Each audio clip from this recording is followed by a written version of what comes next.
I'm Abby Esparza with Envato Tuts Plus, and today we're going to be taking a look at mermaids and some techniques geared towards anyone who may feel somewhat intimidated about painting a mermaid's tail from scratch. And once you have these basics down, you can branch out into a number of different directions, experimenting with bigger, badder, and more complex ideas and concepts. But we have to learn to walk before we can run, or swim, so let's jump right into it. Starting everything off with creating a very simple underwater environment. You'll want to use a color fill layer as your base layer, choosing the overall tone of the water. Don't feel obligated to stick to just blue. Always feel free to experiment with color. On top of that, it's completely optional as we are underwater. However, if you'd like, we can always add some ground. Some stock images that make great quick underwater environments are things like sand and desert images, what I'll be using today. Coral reef background images, of course, for very quick, easy sea life detail, added sea life detail. Or things like dark mountains and cliffs that you can add off way deep in the background. Most of these stock photos can go through the same general treatment, using adjustments like hue and saturation, and then go in and adjust the shape using different tools like warp or free transform mode. That's when I'll move on to adding any kind of background lighting, by using several layers to paint areas of light and dark all around our environment, mixing and matching different layer modes, opacities, and even color. You'll want to set your brush to a low flow rate here, to build up light slowly, focusing heavily in some spots, while going in very lightly in others. You can also paint 1 pixel dots around the canvas to add specks of light or debris. You can even experiment with using star brushes or galaxy stock images. Try and play around with different things here, as there are tons of possibilities, but today it's all about the mermaid. So let's move on. We're going to have to prepare our model. You'll want to extract your model using your preferred method. Mine is the pen tool. However, there's no one way to do this. Once you're happy with the placement and position of your model, that's when I recommend going in and adjusting your color, contrast, and brightness with adjustment layers. Here I have just a few: curves to darken the model and our highlights as they were quite intense, a color balance layer to bring more blue and other cool tones into her skin, and a selective color layer to bring in peach tones into her yellow highlights. Your adjustments will completely depend on not only your model, but the environment you're creating for her to exist in. To finish up prepping the model, you'll want to remove the creases and edges of the model's bra, underwear, or bodysuit, if she has one. I actually always recommend using a nude model for mermaids, but in this case, to remove these cumbersome clothes, I like to use a mixture of the brush tool, stamp tool, and patch tool. However, my favorite of the three is actually the brush tool. You'll want to hide any adjustment layers that may be affecting the model's skin tone. You'll then want to create a new layer, clipping it into your model, making sure to place it underneath any of the adjustments mentioned above. From here, you'll want to color pick skin tones from around the area you'll be painting by, and then paint over the crease or hide whatever you're trying to hide with that skin tone. Hold down Alt to quickly pick your colors, and when I almost have reached 100% coverage, I like to duplicate the layer and then merge the two back together to increase the opacity of the layer, giving that area more coverage. If the colors need a bit more blending, you can always go ahead and add a filter, blur, Gaussian blur. This is a handy trick for any time you might need to remove something to create a blank, beautiful canvases. You can use it for hair, tattoos, skin, face, eyes, belly buttons. These are all things I've used it for. Next, I'm going to get my color grading out of the way. Sometimes I save this for last, however, I knew I was going to really pile on the adjustment layers here, and I wanted to be able to switch it on and off as I go forward. I'm just going to do a quick rundown of the layers I used, or else we'll be here all year. There's a lot. But feel free to pause and replicate them for your own image. First, we have a curves layer to increase the reds and greens in the highlights. Next up, Foggy Night color lookup layer to add shadows.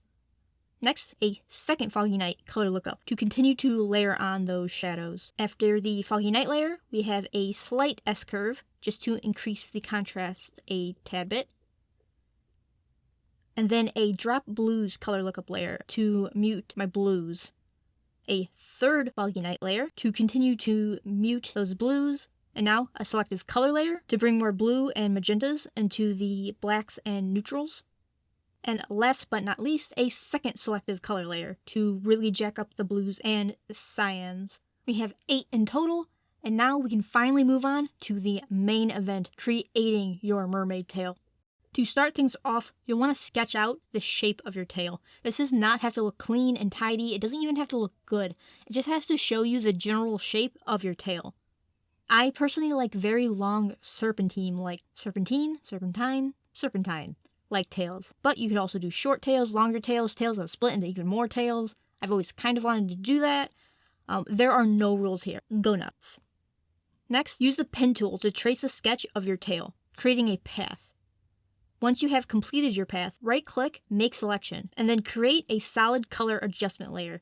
The solid color layer will auto-mask to the shape of your selection, aka your tail.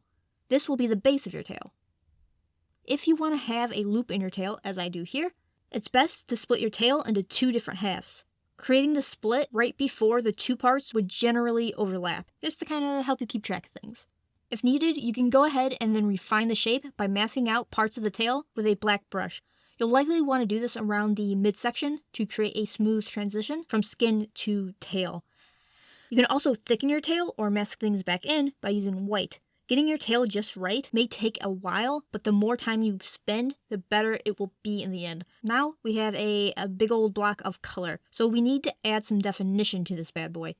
My first pass of lighting tends to be very vague and general, mostly focused on creating a cylindrical or tube-like shape. I'll clip layers into the tail shapes themselves and then very slowly start building up the light and darks. This is often done on a mix of soft light, normal, and overlay layers with a soft round brush set to a very low flow rate. Sometimes I bring it down as low as 1%. If you're not using a tablet like I am, I definitely recommend bringing it down to at least 5 to 10%, as that will help you build up your shadows much more smoothly. I also focus on connecting the shadows from the model to the tail. Like on her thigh, there is a pronounced shadow and highlight. I can use that as a guide while painting, so I know a general area where I should continue the highlight and continue the shadow to create a very smooth transition from hip and thigh to tail. Here is when I really encourage going layer happy, because we are going to start refining the lighting. Though it'll still remain reasonably sloppy, we want to continue giving more shape to the tail. We'll do this by using the same techniques as before, using a mix of soft light, normal, and overlay layers with a soft round brush with a very, very, very low flow rate. And at this stage, I like to clip the layers into the group, if I have one, as opposed to the two separate tail halves. And I just go ham with creating these layers, adding light, taking away light, adding contrast, taking away contrast. You just pile them on, going back and forth between them, building up your light and shadows. There is no method to the madness. If there is a trick, it's just the fact that luckily we are dealing with a simple shape that is very forgiving when it comes to being anatomically correct. Also, feel free to implement tools like adjustment layers to further adjust your lighting. Personally, I like to start defining snake-like ridges in the tail that line up with the thighs and hips of the model. However, how you paint your tail, once again, is up to you. You can also create a dual-tone mermaid by adding a new layer set to color and then painting on it with whatever color you want that section of the tail to be. You could be way less boring than me and really go nuts, even adding textures like spots or stripes. I am no digital painter, as I said before, so I recommend looking at references of things like snakes, fish, and inspiration of other mermaids to help you figure out exactly what you are looking to do with your mermaid. Once you have your colors and lighting down, then you can add your scales. My favorite way to create scales in a pinch is to use my favorite scale brush set, which is the 3 Photoshop brushes for painting fish scales. The link will be in the description below. Again, there's no step-for-step process, but I have some general scale tips I could always share with you. The first being add a bevel and emboss layer to style your scales. The settings will vary, but here's a good starting point. If you are using bevel and emboss, bring the layer fill down to 0%. This will give you very shiny scales and stop them from looking blurry or muddy. Sharpen the scale layers with Smart Sharpen to further define the shape of the scales. And do not add a lot of textures to shadows. The darker the area, the less the scales will show. Be aware of the direction your scales are pointing. Keep the flow of the tail in mind and make sure it's all very consistent. I also like putting larger scales on highlights, smaller scales in the mid-light area, and then, like I said, little to no scales in the dark areas. This helps things from looking flat. And again, look at references. For your tails, snakes are a great one.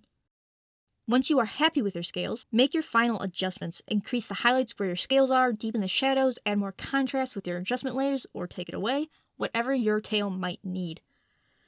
I like hitting the highlights extra hard with an overlay layer if the lighting is extra dramatic, and then even adding a curves layer to really jack up the highlights, using blend if to make sure it only shows in the lightest parts of the scales and tail.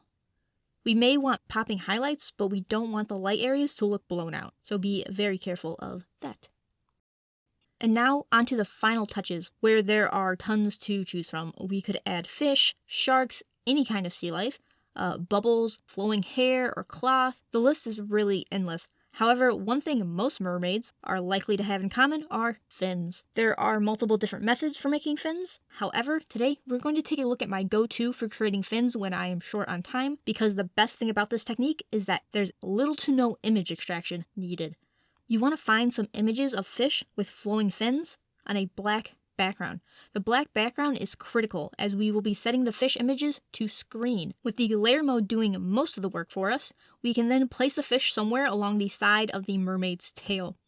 From there, we can then mask out or erase, if you live dangerously, the fish's body, blending it in nicely with the mermaid's tail. Once we have the base of our fin all ready to go, we can make any adjustments we might need to the color, brightness, or contrast. This will not only vary from stock image to stock image, but from fin to fin, depending on where it might be located. I brought down the brightness and pumped up the contrast of this particular fin, for instance. I will be keeping these fins pretty straightforward. However, you can make them as big and as bold as you want.